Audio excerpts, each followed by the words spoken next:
Safina Jara an bɛ segin ka na kumaso o kɔnɔna la n'Ala sɔnna ko dugawu ko a jaabira n'Ala sɔnna n'a ma ɲɛ ko bangebaa fila ye dugawu kɛ maa min ye maa kelen ka danga o tɛ foyi kɔ o la o siratigɛ la sa mun ye an masaw ye sanga ni waati bɛɛ lajɛlen na an bɛ dugawu k'u ye ka tila ka dugawu ka a ɲini u fɛ Abu Jara sɔgɔmada in na sa an b'an bolo don fasiri fɔlɔfɔlɔ mun na an b'a ta o de ye indépendant ye nin kɔni nin tɛ kibaruya duman ye Abu Jara i bɛ na ye k'a fɔ maanifin hali n'i ye san 100 kɔni k'o balo dugumakolo in sanfɛ don dɔ kɔni i bɛ segin masa Alahu Taala o ma fo ka ɲa o siratigɛ la sa i bɛ na ye k'a fɔ mun ye indépendant kɔnɔna la maa mun kumalen don a kɔnɔ o de Umaru Bari ye a ko kunun kunun tilegan fɛ maa caman kɔni o ye nin kibaruya nin ka a sɔrɔ mun ye Segu taa sira kɔni o la i bɛ na ye k'a fɔ mun ye camion belebele dɔ ani mun ye mobili mun bɛ n'a bɛ taa dɔgɔtalaw k'u bila nin fila kɔni u ye ɲɔgɔn sɔrɔ a kɛra sababu ye min maa 41 olu bɛɛ lajɛlen fatura maa 33 olu banana kosɛbɛ Abu nin tɛ kibaruya duman ye mun ye Umaru Bari ye ale de kumalen don a kɔnɔ a ko kunun tilegan dire fɛ nin ma ja dɛ mun ye kunun ni Segu taa sira in yɛrɛ n'i y'a jateminɛ k'a lajɛ yɔrɔ mun bɛ yen n'an k'a ma ko Zanbugu mun ye nin mobili belebele fila u ye ɲɔgɔn sɔrɔ nin ye kari dɔ ye kari mun n'an k'a ma ko Compagne Air Ɲɔnɔ ale nin ye camion ɲɔgɔn sɔrɔ camion mun a bɛ dɔgɔjɔlaw ni k'u ta fo ka taa fara mun ye balo fana kan ni ka taa Segu u kun dalen bɛ Segu o de kan o siratigɛ la sa camion ale kun dalen bɛ Segu kan mun ye Air Ɲɔnɔ a bɛ n'a fɔ ale kun dalen bɛ Bamakɔ o kan a ma ɲɛ mun kɔ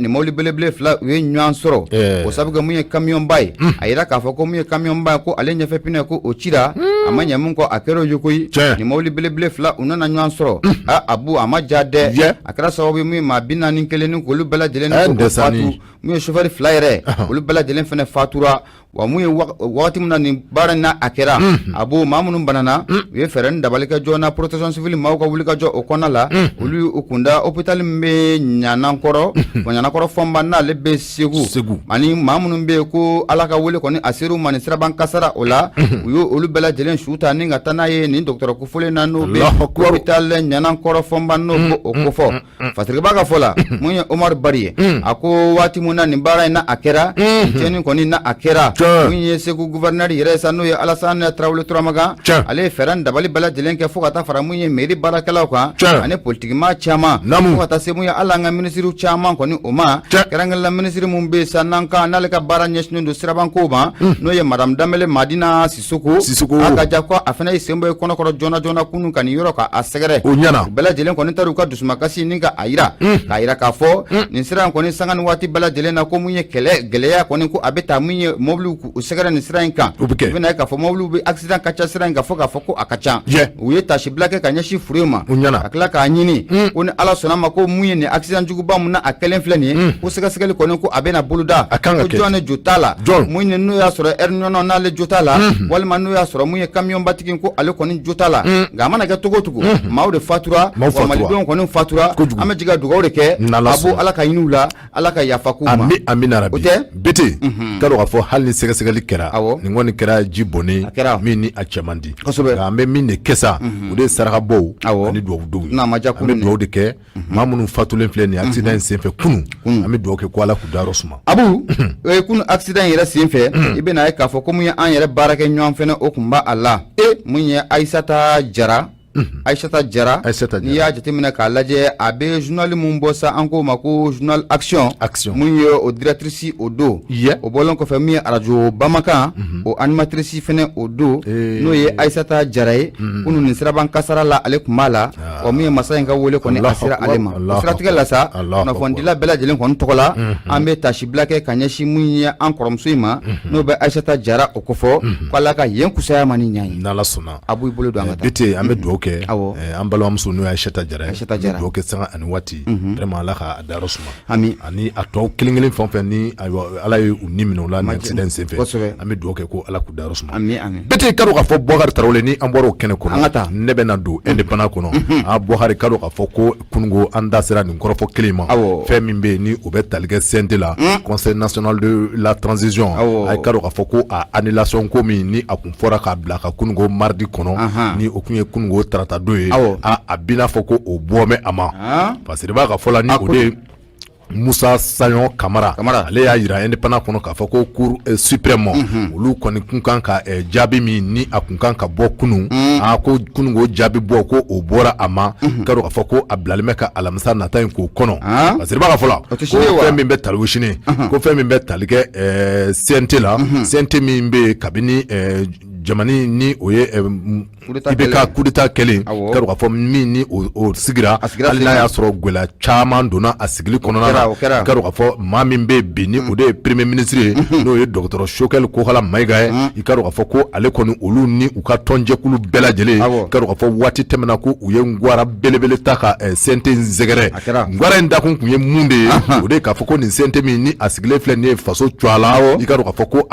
bɛnkan minnu kun tigɛra charte kɔnɔ a ka dɔn k'a fɔ ko CNT ko a ma sigi o bɛnkanw kɔnɔna na bɛnkan fɛn o fɛn bɛ yen ni bɛnkan kun bɛ o kan ko CNT ko a ma sigi o kɔnɔ o kuma ko fɛn min bɛ tali kɛ requête la ni o de ye ka sɛbɛn do sɛbɛn min b'a jira k'a fɔ ko CNT ko a ka annuler k'a ma fɔ k'u k'a ci dɛ nka ko k'a annuler ni o ye segin ka kɛ a kan maa minnu dara u ka tacogo normal kɔnɔ maa minnu hakɛ minnu di mɛ min ma u ka o sɔrɔ i ka dɔn k'a fɔ ko nin de senfɛ i ka dɔn k'a fɔ Choguel Kokala Mayiga waati min na M5 stratégie comité stratégique M5 ɲɛmaa kun don i ka dɔn k'a fɔ ko u ye nin requête in ko u y'a kɛ ka taa cour constitutionnelle la cour constitutionnelle y'a yira u ka lajɛrɛ tɛmɛnen fɛ min ni a bɛ wele ko session extraordinaire o de senfɛ i ka dɔn k'a fɔ ko u kun y'a yira k'a fɔ ko u na jaabi bɔ ka di u ma tarata don ni o ye kununko tarata ye i ka dɔn k'a fɔ juillet kalo tile 27 san 2021 na i ka dɔn k'a fɔ u ye lajɛrɛ dɔ kɛ lajɛrɛ balalen min ni o bɛ wele ko session extraordinaire dɔ senfɛ a kɔni yirala k'a fɔ ko fɛn min bɛ tali kɛ alamisa nata in na ko o de kan ka kɛ jaabi bɔ ye i ka dɔn k'a fɔ ko tarata ta in ko o kun min n'a fɔ fili don bɛ u ma Fadiriba ka fɔ la maa min bɛ yen ni o ye Alpha Abibu Kone n y'a dɔn k'a fɔ Konekɛ ale kɔni a n'a kɛ a avocat ɲɛmaa dɔ ye o kɔni y'a yira k'a fɔ ko annulation ni o ye ka sigi ka kuma kɛ nin ko in kan i ka dɔn k'a fɔ ko u kɛmɛ ka boloda ka don min kɔnɔ ni o de ye ka jaabi bɔ ka d'u ma ko o na kɛ alamisa nata in dɛ Fadiriba ka fɔ la o de ye Musa Sayon Kamara ye a y'a yira k'a fɔ ko maa fila in bɛɛ lajɛlen min ni o ye CNT ye ka taa se minnu yɛrɛ bɛ CNT kɔnɔ ani Choguel ka jɛrɛjɛkulu don tɛmɛnenw kama k'i k'a dɔn k'a fɔ ko nin bɛɛ lajɛlen ye sɛbɛn kɛ sɛbɛn min b'a yira ko olu ka to u nɔ la k'u sigira sariya kɔnɔ Choguel y'a yira k'a fɔ ko u ka bɔ yen ko u ma sigi sariya kɔnɔ ko rapport minnu ni o sera u ma i ka dɔn k'a fɔ ko rapport ninnu ko u y'a kelen kelen bɛɛ lajɛlen fɛsɛfɛsɛ i ka dɔn k'a fɔ ko fɛsɛfɛsɛliw bɛna yira k'a fɔ ko don nataw la ni o ye alamisa nata ye ko u na jaabi bɔ k'a bi dɛ jaabi na bɔ k'a bi Fadiriba ka fɔ la ko fɛn min bɛ tali kɛ politiki sira la politiki sira ani administration ka baara kɛcogo ni o ye justice ye i ka dɔn k'a fɔ kelenw tɛ hali n'a y'a sɔrɔ don min kama M5 mɔgɔw bɛ nin wuli ka jɔ kɛ hali n'a y'a sɔrɔ ko u kun tɛ fanga ɲɛmaaya la bi nka k'a fɔ ko u denw bɛ fanga ɲɛmaaya la tant que n'u ma sɛbɛn di u ma ko k'a annuler n'o de ye ka procès k'a bɔ a ma i ka dɔn k'a fɔ ko olu ni u ka baara kɛ a kɛcogo la Fadiriba ka fɔ la ko alamisa nata ye ko ni Ala sɔnna ma ko min ye comité stratégique M5 mɔgɔw ka requête min donna CNT kama ko k'a valider ou bien ko k'a annuler don mun na a y'a sɔrɔ M5 bɛ sigi M5 bɛ sigi don mun na ka dɔn k'a fɔ ko M5 maa caman bɛ bi k'olu de kɛmɛ k'u yɛrɛ sɔrɔ o gouvernement kelen kɔnɔna na ko M5 maa kelen minnu bɛ bi k'olu tila bɛ ka jɔ ka baaraw kɛ walima u bɛ baara minnu sariya ye a demander ka kɛ CNT ɲɛmaaya la CNT i n'a fɔ fɛn min bɛ tali kɛ plan d'action mun ni o présentera i ka dɔn k'a fɔ ko docteur Choguel Kokala Mayiga ko ale yɛrɛ tilara ka taa jɔ o CNT kelen ɲɛma i ka dɔn k'a fɔ ko k'a présenter ko nin b'a yira k'a fɔ ko CNT k'i n'a sɔrɔ ko ale waati min na u y'a fɔ k'a fɔ k'a sigin tɛ sen kan walima ko u y'a bila u kunna k'a fɔ ko sariya a tɛ sariya kɔnɔ ko nka a na kɛ ni a bila bɛ sariya kɔnɔ tun koyi nka sariyadilaw ka fɔ la ko hali ni a y'a sɔrɔ a bɛ o cogo la tant que ni maa ma décision do mama rapport kɛ tuguni ou bien u ma sɛbɛn wɛrɛ don mun b'a yira k'a fɔ ko u ka a retirer ko ka plainte retirer k'a fɔ ko olu n'u ka baara kɛ a kɛcogo la bete ye sɛbɛn min ni an y'a sama ka bɔ indépendant kɔnɔ Musa Sayon Kamara ale ka sɛbɛn don Musa Sayon Kamara foli o bɛ taa ni ka a sɛgɛrɛ Abu an bɛ mun fɔ Amadi jo tɛ fɛn dɔ la nka a tɛ wɛrɛ ci kun a t'o bɔ n'i y'i bolo bɔ ne bɛ n bolo n b'a gosi ka don mun ye n bɛ bɔ ni fasiri o ko min ma ko Soir de Bamako maa min kumalen don a kɔnɔ o de ye Yusufu Konate a kumalen o don a y'a jira k'a fɔ ko mun ye lakɔli maître ye n'o bɛ misiw ko fɔ u kɔni kɛlen bɛ k'u ni d'a kan koyi mun ye jamana ye examen minnu bɛna kɛ kɛ kalanbila waati la k'a kɛ c'est tout c'est fini u ye mun ye école maître ye hali bi u bɛ fɛ ka taa ɲɛfɛ koyi mun ye désobéissance civile école maître kɔni u kɛlen bɛ ko o baara ni ko fɛrɛ o bolo datɔ don u fɛ mun ye Subu Konate a y'a yira k'a fɔ soit de Bamako o kɔnɔna la a ko ɲɔgɔn dan mun bɛ kɛ an denw na an douaniw ni ɲɔgɔn cɛla la n'o bɛ école denw kɔfɛ san labanw na i bɛ na ye k'a fɔ ko nin waati na ko Babali talen bɛ ka examen ninnu k'u sɛgɛrɛ Babali talen bɛ k'u sɛgɛrɛ jɔn ni sababuya la o de ye syndicat minnu bɛ n'an k'a ma ko syndicat de l'éducation nationale maa minnu y'u bolo nɔ bila sɛbɛn na n'o bɛ 15 octobre kɔfɔ 2016 o lakɔli maître tɛ wa olu de kɛlen bɛ ka fara ɲɔgɔn kan ka kɛ jɛkuluba kelen ye jɛkulu min n'an k'a ma ko synergie i bɛ na ye k'a fɔ ko waati jan ni jɛkulu in ye an ka jamana marabaw n'a bɛ gouvernement kɔfɔ mun ye u kɛlen bɛ ka masara an ka sɔ kɔni ni ka a kɛ ta la kabi mun ye ni hakili b'a la conseil des ministres mun o kɛra mun ye juin kalo tile 30 n'a yira k'a fɔ ko mun ye Mali fonctionnaire ko dɔ bɛna fara olu sara o kan a kɛra sababu ye ni ka ɲugu ka ɲaga ni ka a bɛɛ lajɛlen ka a lawuli fasikɛba mun ye Subu Konate e bɛ te min ne cogo di ni fa ye te min ye i bɛ da don kuma la cogo di Abu Safinɛ Jara te maa bonya dɛ e kan ka te min ye Korima aw ka fɛn dun sɔgɔmada in na dɛ e kan ka te min ye n bɛna min f'i ye mais e tɛ DG e tɛ sa DG tɔgɔ min danna a tɔgɔ ka di tɔgɔ jumɛn maaw b'a DG bɛ ka fɔ ne ma ko Kɔrɔ Abu ni DG cɛla ye kɛ mais e bɛ ka a fɔ k'i bɛ a Kɔrɔ Abu o tuma fɔ Abu ayiwa n'i taara Abu mais to ye k'a fɔ ko Kɔrɔ Abu mun ye Abu Safinɛ Jara mun ye lakɔli maître ye i bɛ na ye k'a fɔ ko alamisa don n'o bɛnna juillet kalo tile 29 ma san 2000 ani san 21 lakɔli maître u bɔra i b'a fɔ Lara Bɔlɔnba u tun bɛ yɔrɔ jumɛn de la sa pavillon de sport u tun bɛ o kɔnɔna la o siratigɛ la sa k'u ye wele bila lakɔli maître bɛɛ lajɛlen ma ko bɛɛ lajɛlen ka fara ka kɛ ɲɔgɔn fɛ walasa u ka article min bɛ yen n'an k'a ma ko article 39 a bɛ se ka labato cogo min na article 39 a ko a bɛ se ka sigi sen kan cogo min na Fatirikɛba ka fɔ la école maître y'a yira k'a fɔ olu ka ni sariya si n'a bɛ article 39 n'a b'a ko fɔ ko tiɲɛ don sariya a ka gɛlɛn ko nka ko sariya kɔni ko o ye sariya o de y'o ye o siratigɛ la ni école maître n'a ma ye ko baba gouvernement ale bɛ fɛ ka kɛrɛfɛ siranin ninnu k'o bɔ école maître kɔni u y'u ka dusumakasi ni ka a yira u b'o yira a fɔ ko don n'a nataw la bɛɛ k'i sigi n'a ye ko désobéissance civile u bɛ n'o baara ni k'o bolo da désobéissance civile n'ale dun bolodala jamana in kɔnɔ a ma ɲi dɛ o kɔrɔ désobéissance civile o ti i murutile a bɛɛ ma i murutile ne o o muruti fari yɛrɛ lagosi o y'a dan de ye muruti fari e hakili tɛ désobéissance ka jugu grève ye dɛ o ka jugu n'o ye n ko o kɔrɔ de n tɛ taa n tɛ maa ci ale ma ɲi dɛ o ma ɲi i bɛ k'a b'ale dɔn désobéissance civile Laji Burama ka maaw b'o dɔn u kana sɔn maître ka taa n'o sira ye dɛ Fatirikɛba ka fɔlɔma ye Subu Konate tɛmɛ Abu Safinɛ Jara a y'a yira k'a fɔ ko mun ye école maître kɔni ye u ko M5 ye di commandement mun kɛ waati tɛmɛnenw la ka tɛmɛ n'o bɛɛ désobéissance civile kofɔ a ka ja ko u fɛnɛ bɛ na o kɛ kɛlɛkɛ bere mun ye ka examen bɛɛ lajɛlen kɛ c'est tout c'est fini mun ye école maître ye u y'a yira k'a fɔ ko mun ye kalansow ye kalan bɛ kɛ kalanso o kalanso la ani mun ye cakɛda o cakɛda bɛ yen ko kalan bɛ boli u sira fɛ k'u bɛna t'u sɛlɛ nin bɛɛ lajɛlen da la ko maa tɛ bɔ maa tɛ don ko examen waati ko n'u ye examen boloda k'u bɛ t'u sɛlɛ kɔnɔ maa tɛ bɔ maa a école maître awɔ maa ninnu kolo ka gɛlɛn dɛ k'u bɛna t'u sigi kuru kɔnɔnaw la gan u y'a yira k'a fɔ nin bɛɛ ye wariko ye wariko dɔ kɛ ko n'o tɛ la terre ne ment pas dɛ awɔ n'a ma ɲa min kɔ dugukolo tɛ maa janfa dɛ n'a ma ɲa min kɔ awɔ an ka taa foro kɔnɔ dɔrɔn c'est mieux dugukolo tɛ maa janfa dɛ o tɛ maa janfa Fatirikɛba ka fɔ la nka école maître ka ɲɛmaaw ka laɲini o ye fɛn jumɛn ye u k'u kɔni b'a ɲini école maître bɛɛ lajɛlen fɛ n'a ma ɲɛ k'a fɔ k'u bɛna désobéissance civile ni k'o boloda u b'a ɲini bɛɛ lajɛlen fɛ maa si kana don maa ka bureau kɔnɔ wa maa si kana fɛn fɛnɛ tiɲɛ tabali kana kari foyi kɔni kana kari u k'u ka désobéissance civile u ka a baara ni ka a bolo da ko hali cakɛdaba minnu bɛ yen a ka ja ko mun ye école sira bɛ boli o kan k'u na t'u sigi nin bɛɛ lajɛlen na ko baara foyi ko a tɛna kɛ école maître dimina nin kelen na dɛ dimina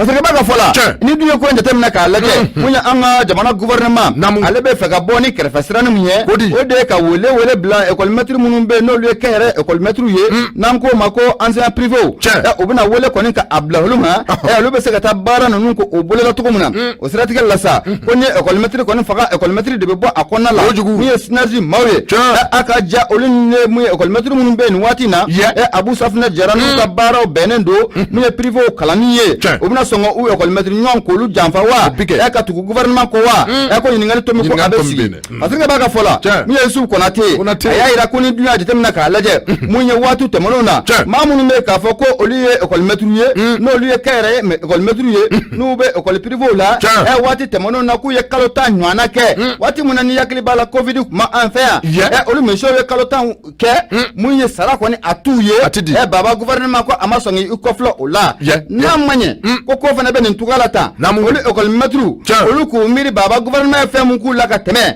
k'u bɛna nin baara k'u k'a boloda ka tugu gouvernement ko wa ko ɲininkali don a kɔni a kɛnɛ a bɛ sigi don n'a nataw la a ko kɔni mana kɛ togo o togo ayiwa ko école maître n'i y'a fa école maître de bɔ a kɔnɔ parce que an y'a sama ka bɔ mun ye Soir de Bamako o kɔnɔna la Yusufu Konate ale kɛlɛmikalatigi ye i bonya b'a la Konatɛkɛ an b'a fɔ a diyara ye bete nka mɛ min f'i ɲɛna ni dɔ ka bama fa dɔ ka nati ja o de dɔ fana awɔ i m'a faamu ni dɔw y'u ban dɔw bɛ taa a banna ni maa kelen ba Bamakɔ sugu jɔlen ma i b'i to ka wɔyɔkan mɛn dɛ a y'a wɔyɔkan mɛn tiɲɛ tɛ f'i ka sa i b'a o tuma ni dɔw ba yan fɛ dɔw bɛ taa an privé an bɛ na an bɛ taa kɔma u k'an yɛrɛ wele alors u k'an wele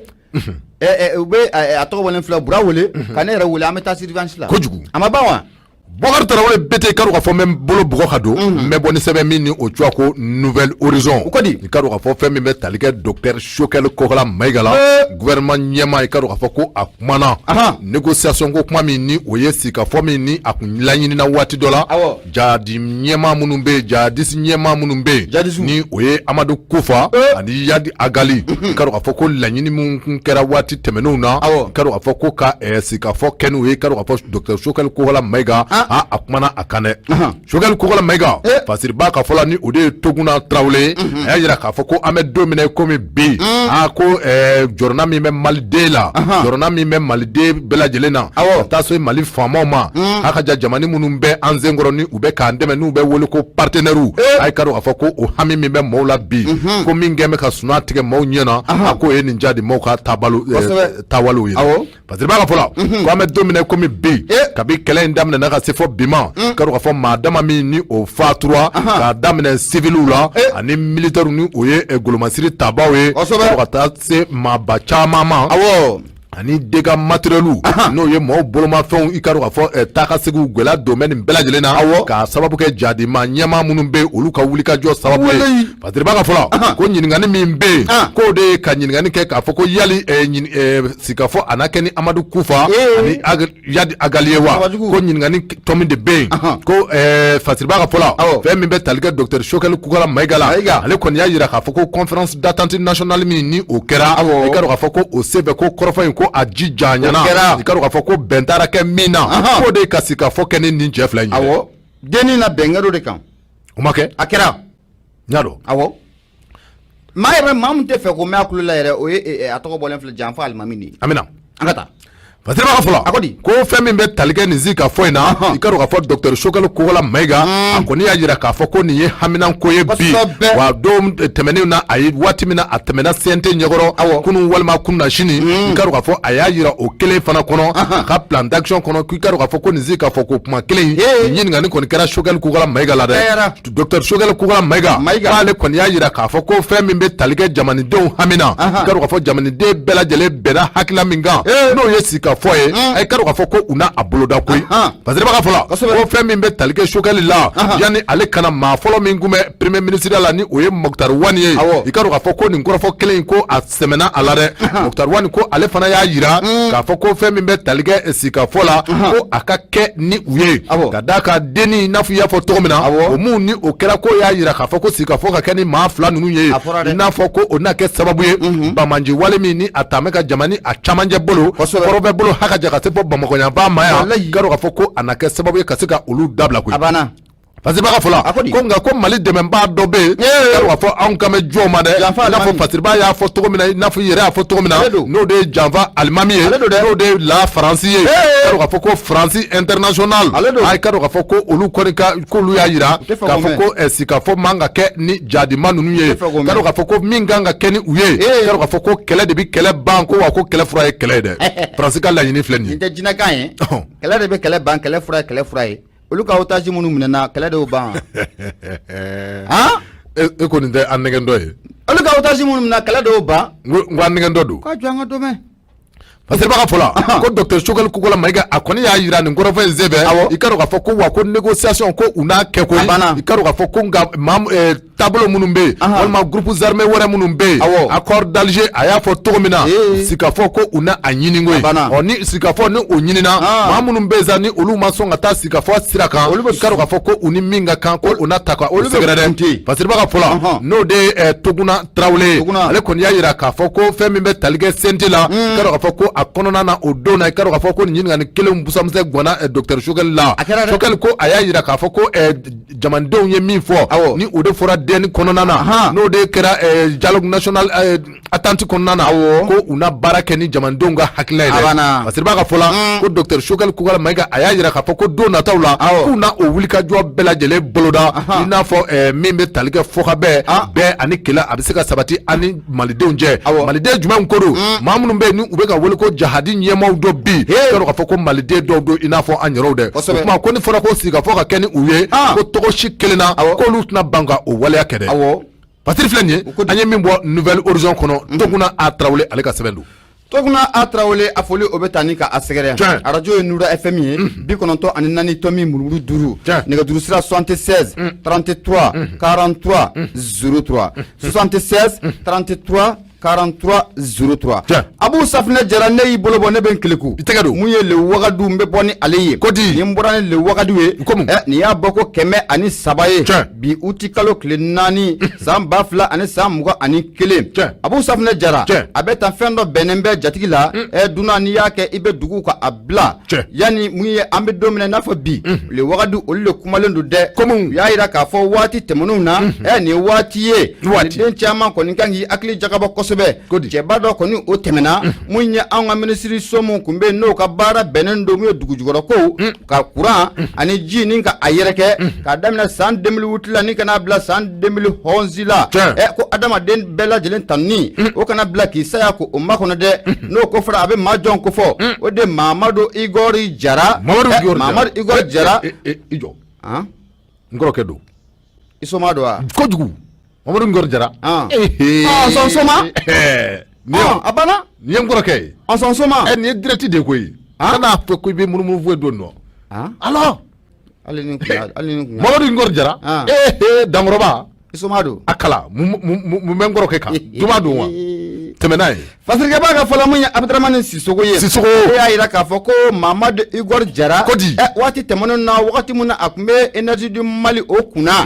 A ye fɛɛrɛ ni dabali mun tigɛ sen kan. Walasa kurantigɛ caman o bɛ se ka bɔ a la cogo min na. Ko nin waati ye ni Malidenw kan ka o hakili jigin mun ye Mamadu Igor Jara. Belebele ale la. Mun ye Fasirikɛba ye. Ale ye Abudaramani Sisoko. Ale de ko waati mun na nin cɛ kɔfɔlen n'o bɛ Mamadu Igor Jara ale ko fɔ. Ale tun bɛ mun ye ministre des mines de l'énergie et de l'eau k'a daminɛ 2008 la ni kana bila 2011 la i bɛ na ye k'a fɔ ko a ye san 2 ani tila a y'o de kɛ ni jɔyɔrɔ in na o san 2 ani tila kɔnɔna la mun ye nin cɛba ye sa n'o bɛ Mamadu Igor Jara ale ko fɔ a ye fɛɛrɛ ni dabali bɛɛ lajɛlen tigɛ sen kan ka nafolo kasabi ni ka a ɲini maa minnu bɛ k'a fɔ k'olu ye baɲumankɛtɔkɛ ye walasa mun ye Mali kuranko jiko a ka ja fo ka taa se mun ye dugujukɔrɔko ma a bɛɛ lajɛlen bɛ se ka wuli ka sigi sen kan cogo min na Abudaramani Diko ale de kumalen don mun ye le wagadu o kɔnɔna la a y'a jira k'a fɔ waati mun na ni cɛ kɔfɔlen dɔ bɛ Mamadu Igor Jara ale ko fɔ a kun bɛ mun ye waati mun na ministère des mines de l'énergie et de l'eau 2008-2011 la i bɛ na ye k'a fɔ ko maliden caman kɔni o ye tɛgɛrɛ k'o fɔ o sabu kɛ mun ye Mamadu Igor Jara a ye fɛɛrɛ bɛɛ lajɛlen de tigɛ sen kan malidenw bɛ se ka lafiya cogo min na kurantigɛ la kɛrɛnkɛrɛnnen la funteni waati a ka ja fo ka taa bila mun ye samiya waati ani an filɛ waati gɛlɛn mun na nin waati n'o bɛ hivernage o ko fɔ fatigaba ka fɔ la a ko ni du y'a jateminɛ waati mun na ni cɛ kofɔlen n'a bɛ Mamadu Igor Jara ale tun bɛ nin minisiriso in na waati mun na o y'a sɔrɔ mun ye kuran a ka dɔgɔn wa kuran a kun yɛrɛ ka tɔgɔ ko o man ɲi nka waati mun na baara a kalifara marikalakaw ka nin belebele in na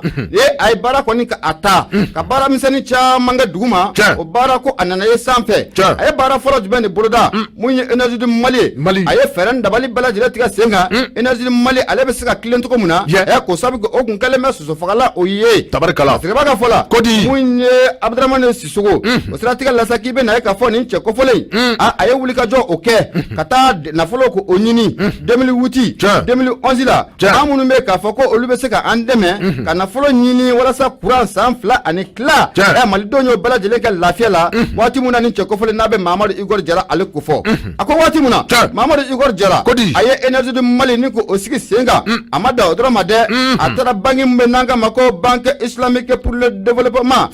o ye miliyari 3 a n'a kunkanfɛn k'o di nin cɛ belebele in ko o ma kɛnɛya o sira fɛ walasa mun ye réseau d'éclairage mun ye kuran mun ka a jɛnsɛn dugu la dugu n'an ko a ma ko Kati Ɲɔnɔ Yanfoyila Bajangara Duwanza Gundam Jere ko mun ye Mamadu Igor Jara a ye yelen kɔni ka a sɛlɛ nin dugu bɛɛ lajɛlen o la a ma da o dɔrɔn ma koyi mun ye Mamadu Igor Jara a tilala ka baara belebele jumɛn o de kɛ yɔrɔ mun bɛ n'an ka ma ko Balenge ale na kɛ an ka kuransoba dɔ ye a ye fɛɛrɛ dabali bɛɛ lajɛlen tigɛ sen kan Balenge o bɛ se ka kurakuraya cogo min na belebele k'a ma da o ma dɛ a tila ka fɛɛrɛ dabali bɛɛ lajɛlen tigɛ sen kan baraji mun bɛ n'an ka ma ko baraji Tawusa n'o ko fɔla a bɛ Gawo yanfan fo ka taa bila Buremi yanfan na a b'o ko fɔ mun ye Mamadu Igor Jara a ye nafolo kasabi ko o ɲini jɛma bolo ka sɔrɔ ka mun ye o baraji ni ko o sigi sen kan o baraji a sigira sen kan a kɛra sababu ye mun ye kuranko ni ko o caman ko o hakili ko o sigi o bɔlen kɔfɛ mun ye hali maa minnu bɛ k'a fɔ k'olu ka baara bɛnnen don nakɔ baaraw ma ji mun n'o bɛ baraji in na a kɛra sababu ye ni ka lafiya badabada ni ka a lase olu ma baraji Tawusa o kɔnɔna la fatigaba ka fɔ la n'a ma ɲɛ ko fiɲɛ n'a wulila bɛɛ lajɛlen bolo kɔni o bi i kunyanfan kɔni o la Abdramane Sissogo ale de ko an bɛ don min n'a fɔ ko bi anw ni masakɛ kalata tɔ a tɛ tɛmɛ mun ye kalo damadɔ o kan sabu a yira k'a fɔ ko février kalo tile 27 san 2000 ani san 22 ko Mali kan ka jamana ɲɛmaakura ni ko o sɔrɔ o siratigɛ la sa i bɛ na ye k'a fɔ mun ye parti min bɛ yen n'an k'a ma ko URD n'ale ko fɔra ale tɛ Ala ka hinɛ Sumala Sise la ale to o ka parti a to o kɔfɛ wa n'a ma ɲɛ URD kɛlen bɛ ka wuli ka jɔ k'o bila sen kan bi disiba caman kɛlen bɛ ka t'i sɛlɛ a kɔnɔna la nka n'a ma ɲɛ k'u b'u boloda maa kan bi maa mun bɛ kɛ sababu ye ni ka URD ni ka layɛlɛ sanfɛ walasa mun ye masakɛ kalata a bɛ se ka jɔ o la cogo min na k'o tɛ dɔwɛrɛ ko ye Mamadu Igor Jara o ye Igor Jara ye dɛ awɔ e ko cogo di i y'a ka kɛlenw mɛn dɛ wa n bɛna min f'i ɲɛna 2022 tɛ yan filɛ ka élection min date fɔ donc n kɔrɔkɛ bɛ taa a bɛ taa URD mɔgɔw bɛ danaya d'a kan o dama tɛ dɛ maliyɛnw bɛɛ lajɛlen bɛ na danaya da n kɔrɔkɛ kan Mamadu Igor Jara lakɔrɔba don koyi a bɛ nin yɔrɔ na waati min tiɲɛ yɛrɛ la an hakili b'a waatinin na kurantigɛ a sumayara wa ni kurantigɛ bannen dɛ a ko ten a m'o fɔ wa k'a y'a b'a bolo fɔlɔ kɛ n'a dira a ma ayiwa sinon a waati 2 ans et demi k'a daminɛ 2008 la 2011 la si je me rappelle kurantigɛ kun ka suma ne yɛrɛ ma sisan kurantigɛ faamu samiya la a bɛ tigɛ alors et pourtant ni jiko don ba don falen don dɛ a falen tɛ a ma fa awɔ wa waati min na Mamadu Igor Jara tun bɛ yen kuran tun tɛ tigɛ o a tɛ tigɛ nin waati kɔni kuran tun tɛ tigɛ voilà n'o de fɔ aw ɲɛna a ka ɲi sa a ka ɲi c'est-à-dire n bɛna min f'i ɲɛna a ka ɲi sa anw Jaralakaw ni ɲɔgɔnna dama min bɛ jamana in kɔnɔ a ka ca dɛ a ka ɲi i ye Mamadu Igor Jara ta fɔ cogo min a ɲɔgɔnnaw caman bɛ yen a ka ɲi hali n'i ye sɛbɛnw woloma i bɛ taa bɔ maa wɛrɛ kan min ye Jara a ka ɲi sa i b'i si kɛ i tɛ Tarawelaka foyi de tɔgɔmɛ foyi la o tɛ yen a ka ɲi tɛmɛ ni ye cɛman cɛ bolo sinon Bala Bala ye cɛ ta ko saba kɛ maaw la yan ka taa o bɛ tiɲɛ sɔsɔ mun ye Abu Safinɛ Jara parce que b'a kɔni ka fɔ la a ko ni URD n'u b'u u disi da maa kan bi maa mun bɛ k'a fɔ ko a ka ko kɔrɔ tɛmɛnen ko a ka ɲi kosɛbɛ wa maa mun bɛ k'a fɔ k'a bɛ se ka parti in yɛrɛ ka a sanayɛlɛ masakɛ kalata mun n'o kan ka kɛ san 2000 ani san 22 na k'o tɛ maa wɛrɛ o ye Mamadu Igor ko a Jara ye fasiri don an y'a sama ka bɔ mun ye le Wagadu kɔnɔna la Abdramane Diko ale kalimukalatigi bonya a ba la i ka dɔn ka fɔ bete an bɛ i fo ni i y'o bila fɛn min ye le soir de Bamako i ka dɔn ka fɔ mais ale ta i ka dɔn ka fɔ fɛn min bɛ tali kɛ enseignant minnu la école karamɔgɔ minnu ni olu bɛ sanayɛlɛn kalansow la ni misiw kɔni ni u ka syndicat tɔgɔ ye CNSUP ye syndicat national des enseignants supérieurs i ka dɔn ka fɔ nin ye Fasire Umaru Angoyiba ale ka sɛbɛn don Pasiriba ale kɔni y'a jira k'a fɔ ko fɛn min bɛ tali kɛ CNSUP mɔɔw la ni o ye sanayɛlɛn kalanso mɔɔw ye ko u bɛ ka labɛn dɔ sabati tile saba grève ni o ye tile saba baara bilancari ye ko u bɛna kana boloda min ni a bɛna kɛ juillet kalo tile 27 ka taa tile 29 la syndicat national de l'enseignement supérieur ko olu kɔni ko u bɛna kana nin grève tako filanan ye ka dɔn k'a fɔ ko u bɛna kana boloda min ni a kuntalan bɛ taa tile saba la k'a daminɛ nin kalo in tile saba kalo utukalo tile saba tile 4 a tile 5 san 2021 Fasiriba ka fɔla ko u ka laɲini ye min ye i ka dɔn k'a fɔ ko fɛn min bɛ tali kɛ hali bi i komi bi u ni gouvernement kɔni ye laɲini minnu ni u tun ye a ɲini gouvernement fɛ i ka dɔn k'a fɔ ko n'a bɔra laɲini kelen na hali bi an bɛ don min na komi bi laɲini ba 4 bɛ yen mun ni hali bi gouvernement ma kala don ɲin na ka bɛn ni o ye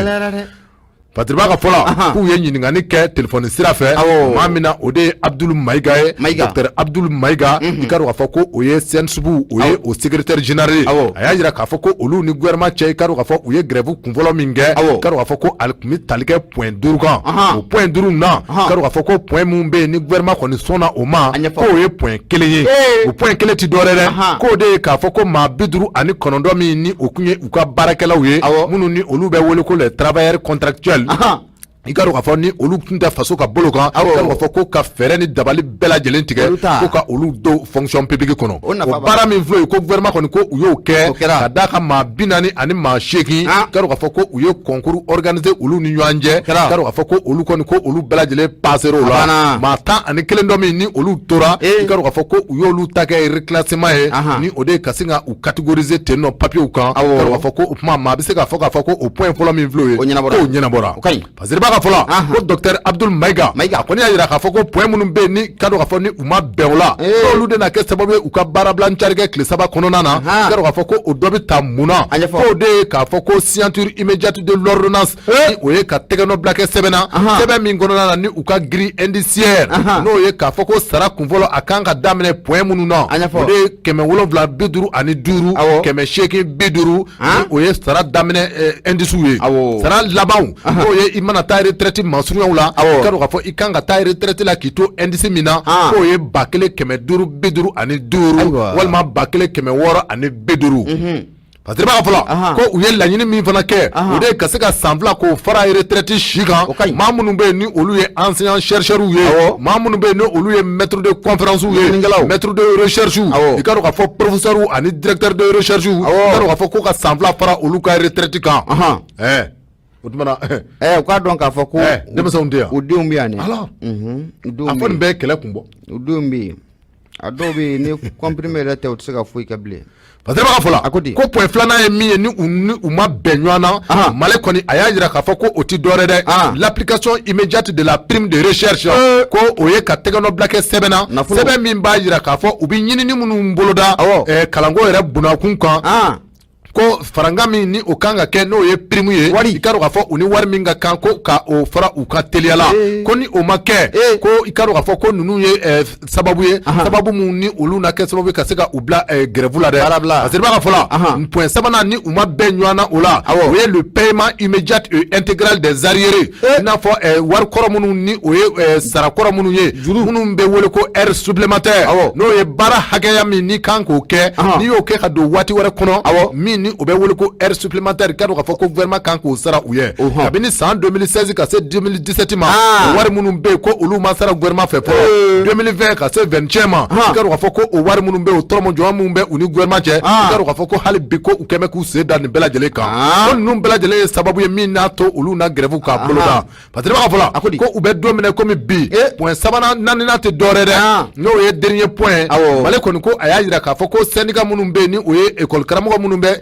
supérieur to la olu kɔni y'a yira k'a fɔ ko heure supplémentaire ninnu sera baliya ko o na kɛ u ka grève sababu dɔ yɛrɛ wa min bɛ tali kɛ décret la décret min bɛ yen ni o ye décret 0/2017 085 PRM du 9 octobre min ni o bɛ kuma u ka hiérarchisation kan ni o ye u ka sanayɛlɛw ye k'a fɔ ko o baaraw fana ko gouvernement sɔn tɛ k'o kɛ fɔlɔ dɛ. Parce que b'a fɔla ko nin dossier min filɛ nin ye ko a dossier bɛ sen nɔ a mɛnna wa ka don k'a fɔ maa kura minnu ni olu bɛ fanga kunna o de ye transition ɲɛmɔgɔ ye ko ni u ma nin baara in kɛ i ka don k'a fɔ tile saba baara bila ko u bɛna a boloda min ni a bɛna kɛ utukalo tile saba tile naani tile duuru san 2021 na i ka don k'a fɔ nin ye sɛbɛn ye sɛbɛn min ni an y'a bɔ nouvelle horizon kɔnɔ i bonya bala transition ye baara sɔrɔ u y'a sɔrɔ dɛ. Y'a daminɛ ne sago 2017 baara mun kɛra 2017 ano bila Allah kiba y'a dɔn canti ɲinɛ jamana in na 2017 jɔn sɔrɔ fanga la transition ma nɔgɔ dɛ jɔn kun bɛ fanga la 2017 i bɛ ka Ladi Burama de tɛ yan a ma fɔ k'u ka arrière ko a sarali dabilala o waati de ka n'a bila 2020 na n'a fɔra ko transition ko nin bɛ ɲɛnabɔ cɛ a tɛ sogolo dɛ a ma nɔgɔ non an ka tiɲɛ fɔ nin bɛɛ tɛ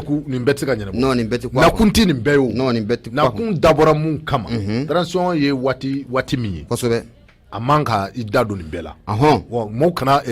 a ya ka ko bɛ ya ka taa bila u kan e m'a ye grève yɛrɛ bolodali cayara école karamɔgɔ minnu bɛ duguma olu ko u ti examen kɛ ninnu fana k'u b'a dabila o bɛ kɛ cogo di dɔw k'u bolo da u dusu la dɔɔni walasa jamana an ka se ka transition ye an ka se ka a tɔgɔma tindi an ka se ka bɔ gɛlɛya kɔnɔ jamana bɛ gɛlɛya la grève a tɛ ban ko in ka jateminɛ koyi a ka jateminɛ nin waati na sa mun ye an ka autorité morale Baba Adama Touré an bɛ foli ta ni ka a sɛgɛrɛ Faransi mun ye fulakɛ sarama n'o bɛ Amadu Jalo ko fɔ lada belebele ye an b'a fɔ nin waati na Amerikikaw fɛ yen mun ye Espagnolkaw ka Alimaɲare Alimagorobinɛ an bɛ foli ta ni ka a sɛgɛrɛ nin waati na Espagne n'an y'ale fo ɲinamakɛ Maliya Soko a fɔ ka taa se mun ye Kadijatu Zan Tarawele n'ale ni balimamuso ye n bɛ Kadijatu Zan Tarawele ka a fo nin waati na Faransi Kadijatu Wage an b'a ale fo ɲinamakɛ Bari Bubakɔ Jawara Tijani Burema Jara fo ka taa se Saka Kulubali ma an bɛ nin bɛɛ lajɛlen fo Mamadu de bɛ k'a lajɛ bɔlɔlɔ o sanfɛla nin waati na foli a bɛ lase u bɛɛ lajɛlen ma Abu Safunɛ Jara an bɛ fɛɛrɛ kɛ ka taa sugu kɔnɔ n'an bɔra ye mun ye fatiri dɔ kɔni kumalen don yan Bakari Togola AP Kamu k'a donna an sara la an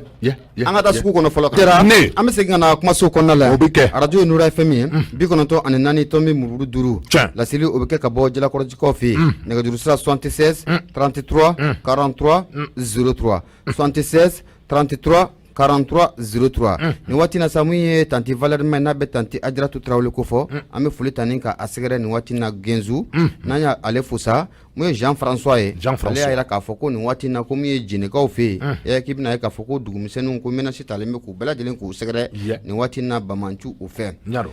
Abu an bɛ na kunnafoni bara o kɔnɔna la o bɛ kɛ n'an donna kunnafoni bara o kɔnɔna la mun ye le Ogon bɛ boli k'an jɔ n'a ye ten caw kodi n'i ye Ogon ta maa mun kumalen don a kɔnɔ o de ye HT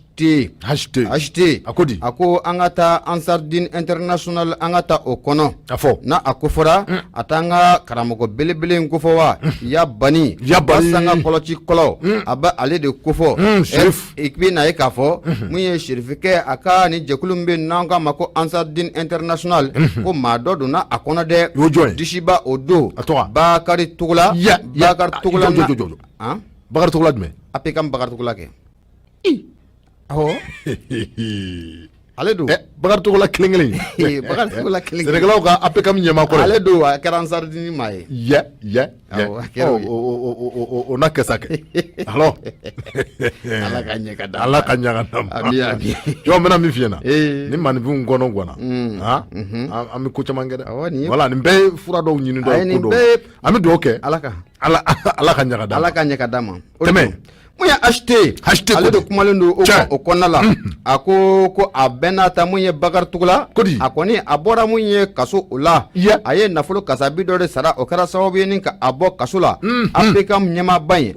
k'i bɛ na ye k'a fɔ ko a taara bolo de mun ye Usumani Madani Sheriff Aidara ni ka baya ni ka ta Aidara bolo ni ka kɛ mun ye Ansari a tɔnden o ye ko mun ye Aidara a kɔni a ye dugawu kɛ Bakari Togola ye an bɛ don min na comme bi mun ye APCAM Islam bagartugula ye a kɛra mun ye Ansardini o tɔnden ye o ɲana parce que b'a mun ye acheté kodi a ko Ansardini tɔn maaw u ka dɔn k'a fɔ ko mun ye bagartugula bi tɛmɛnen kɔfɛ ko ni bagartugula k'u ka maa don wa mun ye Ansardini international ye ko a donna o kɔnɔna o la a ko ni dun y'a jateminɛ k'a lajɛ bagartugula minɛlikɛla caman y'a jateminɛ k'a lajɛ mun ye bagartugula kun jumɛn de lasa ko a taara don Ansardini international o kɔnɔna o la o sabu kɛ Ansardini international a bɛ maa mun bolo bi n'o y'u ka guide ye o tɛ dɔwɛrɛ ye o t'an ka serifikɛ wa n'a bɛ serifu Usmane Madani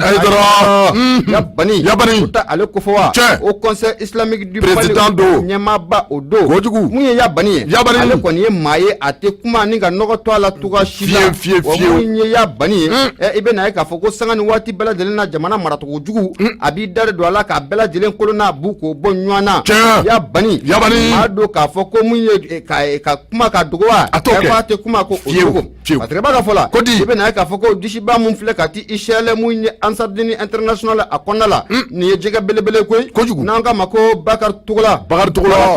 a b'i n'a fɔ ko a bolilen filɛ nin ka t'i dogo mun ye serifikɛ o kɔni o kɛrɛfɛla la mun ye Ansardini o kɔnɔna o la parce que b'a ka fɔ la a ko mun ye ɲamalakaw n'o bɛ Bagartugula a yɛrɛ bɔdugu o kɔfɔ a ko Bagartugula ko a kelen tɛ koyi i bɛ na ye k'a fɔ ko mun ye maa caman de bɛ yen nin waati laban ninnu na k'u bɛ boli ka t'u dogo mun ye an ka diinɛmaw kɔfɛ k'o sabu kɛ n'u bɛ diinɛmaw kɔfɛ ko a bɛ se ka kɛ mun ye kiritikalakaw u ɲɛ ko a bɛ tɛmɛ u kan chose bête kokajɛ o daminɛnen don a daminɛna nin di ka t'i dogo diinɛ ɲɛmɔgɔw kɔfɛ olu yɛrɛ b'i di o ti maa bila dɛ Yabani o t'a to Yabani ti tan di mɔgɔ ma Yabani b'i di alors e yɛrɛ m'a fɔ sisan kabi Musa tan waati a bɛ kan kelen ka bɔ Yabani kɔni b'i di dɛ Yabani Basama Kɔlɔsikɔlɔ ale b'i di dɛ b'i di k'a dun ka t'i sigi ye non ni nakun ye Ala ko ye là d'accord an bɛ bɛn ni nakun tɛ Ala ko ye ni nakun tɛ Ala ko ye ka mangement kɛ alors ka mangement kɛ ka a fɔ k'i bɛ n'i dogo yan abada fiyewu a b'i bilasira a b'i bila alors parce que b'a ka fɔ la a ko i bɛ na ye k'a fɔ ko an ka jamana politikimaa caman de bɛ yen disiba caman de bɛ yen walasa u bɛ na se ka jamana nafolo ni ka a suɲɛ jamana miliyari caman k'u u b'a a suɲɛ walasa u bɛ se ka kundogo yɔrɔ kɔni k'o sɔrɔ ko a caman ni mun ye fanga yɛrɛ ɲini fanga kɛrɛfɛla ɲini n'o m'o sɔrɔ o bɛ t'i Isɛlɛ mun ye an ka diinɛ ɲɛmaaba dɔ kɛrɛfɛ nin tɛ maa si tila i tɛ tila o i b'a ɲa de nin tɛ maa si tila alors Arami tɛ tila i tɛ tila parce que b'a ka fɔ la a ko kibaruya caman kɔni o sɔrɔlen o la a yira k'a fɔ ko siga kɔni t'a la mun ye Bagartugula ye a kɛra Ansardini o tɔnden o kɛra o ye a ko Bagartugula ni dun y'a jateminɛ k'a lajɛ a kɔni fiɲɛ bɔda de dilen don a ma koyi Bagartugula waati tɛmɛnenw na a ye kalo 20 a y'o de kɛ kaso la o ma sɔrɔ dɔwɛrɛ fɛ ko a ye détournement kɛ ni nafolo ɲaami nafolo min n'a kasabi bɛ t'i jɔ fo miliyari 9 o la wa mun ye Bagartugula ye an bɛ don min na n'a fɔ bi liberté provisoire o de b'a bolo Bagartugula ko a takun tɛ dɔwɛrɛ ye Ansar kɔnɔ koyi a takun ye mun ye ka t'i dogo a ma se a dogo la a donna mun ye Ansardini mun na o Ansardini ɲɛmaa ye maa ye maa mun don mun ye jamana faamaw b'a bonya fo ka taa se bonya dan ma b'a bonya nka cɛ min fana maa mun don a lamɛnnen don wa maa mun don jamana dossier baw a da bɛ don o la wa maa mun don a tɛ zon dogo dɛ n ko voler ka t'i dogo ye wa i yɛrɛ ka fɛ ka mangement kɛ ka t'i dogo ye k'i bɛ n'i dogo yan ayi o tɛ se ka kɛ Yabani ti tan di i y'a faamu e yɛrɛ y'a fɔ cogo min na kabi Musa tan waati Yabani b'a ka nin bolo kelen kan ale tɛ tan di dɛ ni kɔni ye ni nakun ye là d'accord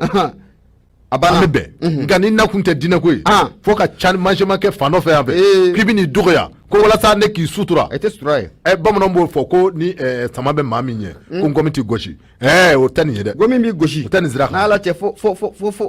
f'i bɛ fiye parce que b'a kɔni ka fɔ la mun ye acheté ale de kumalen don le Ogon kɔnɔna la a ko ɲininkali mun na a to min a bɛ sigi sisan Bagartugula a bɔlen mun filɛ nin ye ni ka taa Baya Ladu 6 ni ka t'o ta Ladu 6 a bolo ko o bɔlen kɔfɛ mun ye miliyari 9 mun ne siga kɛlen don a la k'a fɔ ko Bagartugula k'a y'a manger o miliyari 9 ko a ko tɔ bɛ na kɛ cogo ji b'o de tɔ sara fɔlɔ ka taa Baya ta n bɛna min f'i ye Bete nin bɛɛ de tun b'i jɛya fɔlɔ parce que lawdu woro ka lawdu woro ta ka sɔrɔ dɔ bɛ yan fɛ o man ka kɛ o tiɲɛ la n'o de jɛya fɔlɔ n'i y'o i jɛya la i bɛ taa ta a bɛ ɲɛ ou bien bon a ka nɔgɔ sa an bɛ jɛn an ka jɛn o tɔ kɔ jumɛn a tɔ kɛ jumɛn miliyari wɔɔrɔ tɔ min bɛ ka fɔ n'a y'a sɔrɔ a kɛ bɛ ka o dun ne kɔni ne ye mun f'i ɲɛna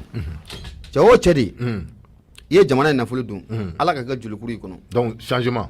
aramu non mais écoutez bon ne bɛna mun f'i ɲɛna ne y'o de fɔ u ka jamana kɔnɔna la yan n bɛna mun f'i ye n'i y'a jateminɛ k'a lajɛ disiba ninnu Abu Safinɛ Jara u donni kaso la u k'a dabila man ɲi n'i minɛna k'i ye jamana miliyari 9 k'a dun n'i minɛna k'i ye jamana miliyari 1 dun a ma dun a da la koyi a ye nafa sɔrɔ fɛn caman de b'a bolo étage jɔlen b'u bolo étage so sannen b'u bolo Sénégal so b'u bolo Faransi mun ye entreprise baw b'u bolo yan u kɛlen bɛ ka t'u yɛrɛ dogo o kɔfɛ u bɛ jagow la a y'a nafolo bɛɛ lajɛlen bien fɛn b'u bolo a y'a bɛɛ minɛ k'a bɛɛ saisi bete aramu n'o kɛra faama sabala jamana in kɔnɔ i b'a ye maa bɛ siran nafolo jamana in bɛ dilan n ye tiɲɛ a kanu datugu koyi datuguli in t'a solution dɛ i b'o datugu san fila o bɛ bɔ n'i y'a datugu après 2 ans 3 ans an bɛ liberté an bɛ provisoire ɲini kɛ a bɛ tila ka na lamɛndiya la an fɛ provisoire la Mali la provisoire ye jumɛn ye voilà k'i bila ka fiɲɛ bɔda d'i ma fɔlɔ o caman bɛ fiɲɛ bɔda de b'u bolo bi u b'u k'u diya an ka nafolo in na o bɛ kɛ dɛ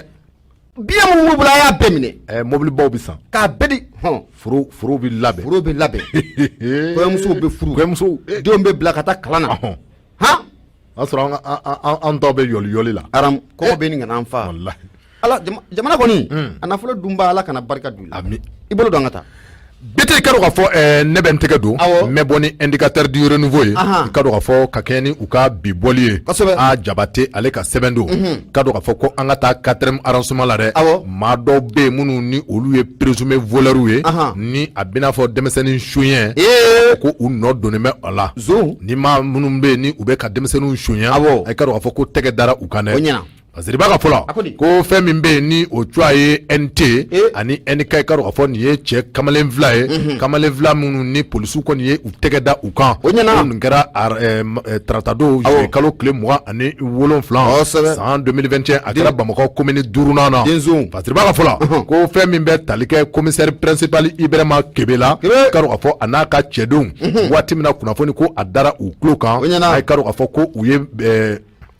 labɛn bɛɛ lajɛlen sabati i ka dɔn ka fɔ ka nkɛlɛ kɛ k'a da nin cɛ fila in ɲɛ parce que i b'a ka fɔ la maa min bɛ yen ni o cogoya ko NT ni dɔw b'a fɔ a ma ko alias Levier ani kelen cogoya ko NK ni o fana bɛ wele ko Napagazi ka ɲi wa NK in kɔnɛ de don non mais c'est pas vrai. Qu'est-ce qui te montre que Kanye on connaît de ça. Non, je suis pas d'accord. Oh, il y a format. Comment? Alors, il y a format. Mais Kala, ça définit beaucoup de noms de famille. Avec nom de famille caman fɔ. Il y a format ça. Alors, awo ye ka ya fɔ ne ma. Parce que fɔlɔ ko NK ni a bɛ wele ko Napagazi, i ka dɔn ka fɔ ko nin cɛ fila i ka dɔn ka fɔ kamalen fila in, i ka dɔn ka fɔ ko u kɔni ko tɛgɛ dara u kan dɛ, k'a sababu kɛ nin kamalen fila in, i ka dɔn ka fɔ échangeur min ni o filɛ nin ye quartier Mali la, i ka dɔn ka fɔ ko kamalen fila in ko u kɔni ko u kun gɛn bɛ k'u bɛlɛ ye. Waati min na, i ka dɔn ka fɔ ko kamalen dɔw tɛmɛna, denmisɛnnin maa damadɔ bɛ u nɔfɛ, i ka dɔn ka fɔ ni o bɛ tali kɛ npogotiginin fitinin zabala, i ka dɔn ka fɔ ko u sina ka nkɛlɛ kɛ da npogotiginin zaba in ɲɛ ten. Parce que i b'a ka fɔ la ko yanni o cɛ o y'a sɔrɔ maa damadɔ bɛ yen minnu ni olu kɔni kɛn bɛ ka siganɔ ta ka ni maa ninnu sɛgɛrɛ ka d'a kan sanga ani waati bɛɛ lajɛlen na i b'a sɔrɔ k'a fɔ ko nin kamalen fila in ko u bɛlɛnnen bɛ quartier Mali échangeur jukɔrɔ wa ko nin waleya in ko a kɛra kabini tilegan fɛ ko nɛgɛ kaɲɛ 13 waati ni o ye 13 heures i ka dɔn k'a fɔ ko kamalen dɔ kɔni sigara ninnu na ka d'a kan u jɔ bɛ jɔ cogo min na ani jateminɛ taabolo min bɛ u bolo i ka dɔn k'a fɔ ko nin kamalen kɔni ko hali ni fasiriba ma sɔn k'a cogoya fɔ i ka dɔn k'a fɔ ko ale kɔni ko a sigara waati min na cɛ in kɔni ko a sigar'u la ko a kɔni ye ci da commissariat police 4e arrondissement a ye ci da olu tulo kan o yɔrɔnin bɛɛ lajɛlen na i ka dɔn k'a fɔ ko commissaire ani a ka cɛdenw a ko u ye jɔ fili koyi parce que baka fola wati mina ale ni commissaire ni aka cɛdon gɔni k'u nana a ko yɔrɔ ni bɛɛ lajɛlen na k'u sina ka tɛgɛ da cɛdon in kante ka dɔn k'a fɔ ko o y'a sɔrɔ denmisɛnnin fila ko u tɛgɛ bɛ a bolo parce que baka fola wati mina ko u ye munumunu ni ani laraweli k'a bolo da o yɔrɔnin kelen bɛɛ la a jɛnya tɔ minnu bɛ yen ka dɔn k'a fɔ ko o yɔrɔnin bɛɛ lajɛlen na k'u sina ka tɛgɛ da o fana kan parce que baka fola k'u kɔni y'u salo o waati bɛɛ lajɛlen na ka dɔn k'a fɔ ka taa n'u ye commissariat ka taa u dukɛnɛ ma ni u ye wa ɲininkali busamisɛn ko o guwanen filɛ dɛ parce que baka fola ko kamalen ninnu k'u kɔni y'a yira k'a fɔ ko olu kɔni k'u bɛ denmisɛnnin ninnu joya ka dɔn k'a fɔ ko ka u kɛ u mɔgɔw ye koyi baka fola ko k'u mɔgɔw ye kɔni parce que baka fola k'i ka dɔn k'a fɔ nin denmisɛn minnu filɛ ni u bɛ u soya ka dɔn k'a fɔ ni soyannikɛla kelen n'o cogoya ko LT u bɛ a wele ko levier ka dɔn k'a fɔ kelen dɔ ko o cogoya ko NK ka dɔn k'a fɔ ko ni o bɛ wele ko napagazi ka dɔn k'a fɔ ko ninnu kɔni minɛnen filɛ nin waleya in na ka taa se maa wɛrɛ ma maa wɛrɛ minnu ni olu tɔgɔ ma fɔ ka dɔn k'a fɔ ko o ni o y'u ka complice ye parce que baka fola waati min na u donna commissariat a du kɛnɛ ma ka dɔn k'a fɔ ko polisiw kɔni ye laraweli k'a bolo da k'u bolo don u ka juguyaw kɔnɔ ka dɔn k'a fɔ ko fɛn misɛnnin dɔw taara bɔ u kun i n'a fɔ bɔnbɔnw ani dɔrɔmɛ tangana caman o le y'an ka jamana tangana bɛ ta o e ma ye tangana tunna wa a tunna januna don u bɛ tanganaw falen ka k'u kun kojugu ani bɔnbɔnw ka denmisɛnninw nɛgɛ ka dɔrɔmɛ 10 d'u ma ani bɔnbɔn bete parce ka fola i ka dɔn k'a fɔ ko tangana ani bɔnbɔn ka taa se bisikiw ma walima bisikiriw ka dɔn k'a fɔ ko nin bɛɛ lajɛlen de tun bɛ u kun i ka dɔn k'a fɔ ko u bɛ o bɔ k'o di denmisɛnninw ma walasa ka u hakili k'a sonya parce que ka fola an bɛ don minɛ komi bi nin kamalen filɛ ko u kɔni k'u filɛ commissariat ka bolo kan wa commissariat ko u n'u bila sariya maaw ka bolo kan ko u ni min ka kan ko u na t'u ta ɲɛfɔ bɔgɔ jɛnen kan Fatiri filɛ nin ye an ye min bɔ indicateur du haut niveau kɔnɔ Jabate ale ka sɛbɛn don Jabate foli o bɛ taa ni k'a sɛgɛrɛ Abu Safunɛ Jara sisan denmisɛnnin ɲɛjugu de cayara n'o tɛ denmisɛnnin wari ɲɛjugu denmisɛnnin ɲɛjugu n'o tɛ maa ye bisiki d'i ma ka dɔrɔmɛ 10 da a sanfɛ walima maa ye bɔnbɔn d'i ma ka dɔrɔmɛ 10 da a sanfɛ ka tila k'i nɛgɛ k'i ka tugu a kɔ i t'i ye bete nin bɛɛ ye denmisɛnw ka wariko fanga de bonyana ni wariko masaw nɔ don masaw b'a la ni wariko fanga bonyana n'o tɛ denmisɛnw bɛ yen ni u t'i dɔn hali ni k'u ma na hɔn nin na u t'a minɛ o denmisɛnw bɛ yen i da sera kuma dɔ ma bɛ dépend éducation na masaw don sa a bɛ daminɛ b'a la i b'a ye denmisɛnnin dɔw bɛ yen kab'u fitininin u b'u bolo bɔ mɔgɔw ka dumuni nɔfɛ i bɛ fa yɛrɛ diya ne wala ba diya ne ko jɔn ye to ye sa denmisɛnnin a bɛ bɔ a la a bɛ dɔɔni don kama sɔrɔ ko in bɛ ten a bɛ daminɛ ten fɔ dɔw yɛrɛ ta bɛ taa laban suyɛnni na a bɛ laban o de la a bɛ laban suyɛnni la Ala ka ɲɛ ka d'a ma an bɛ dugawu kɛ bɛɛ lajɛlen kɔni k'i hakili to i den na nin waati in na n'a ma ɲɛ ko kɛlɛkɛjugu den suyɛnnaw wulilen don bɛɛ lajɛlen k'i hakili to i den na an kɔni n'a fɔ an taw ye k'u ka bisiki bɔnbɔnminɛ u k'a dabila fɔlɔ mun ye Abu Safunɛ Jara an bɛ foli ta ni k'a bɛɛ lajɛlen ko o sɛgɛrɛ nin waati na mun ye waati kɔfɔli ale nani jɔ ti cɛw nin waati na sa mun ye autorité morale Baba Adama Ture an b'a fɔ kosɛbɛ kosɛbɛ nin waati na mun ye Faransikaw fɛ yen Amadu Jalo lada an b'ale